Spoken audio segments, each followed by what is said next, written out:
Late-night panic in the village. I wasn't prepared for how isolated our friend's village home would feel. The drive itself was boring. Miles upon miles of winding roads, dense jungle, and nothing but the faint glow of my nighttime headlights. It was almost midnight when we arrived.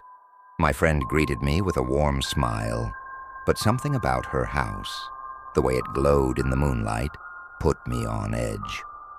We chatted for a while, but exhaustion caught up with us. He offered us a guest room at the end of the house. As we walked through the creaky hallways, the wooden floor seemed to groan almost like a warning under our feet. The room was small, with a window looking out into the thick, dark forest. We couldn't shake the feeling we were watching, but we brushed it off as nerves. We turned off the light and tried to sleep, but the silence was unusually thick, almost suffocating. As we were starting to move, we heard it.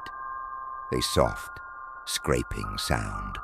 At first we thought it was the wind blowing against the window, but then we heard it again, louder this time. It sounded deliberate. We sat up, my heart racing. The scraping became more frantic, like dragging nails across a wooden wall. We stood still, listening, the sound drifting slowly from outside the window into the hallway. Then we heard a low, guttural whisper just outside the door. Hearing the sound of the handle, our breath caught in our throats. Suddenly there was a knock, a sharp, sharp knock that echoed through the room. We held our breath, paralyzed, waiting for whatever was on the other side. But nothing happened. In the morning we confronted our friend, hoping for an explanation.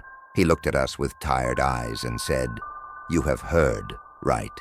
No one has slept in that room for years, not after what happened." He didn't say anything else, but we didn't need to listen. We packed our bags and left the village, vowing never to return. As we drove off, I looked in my rearview mirror.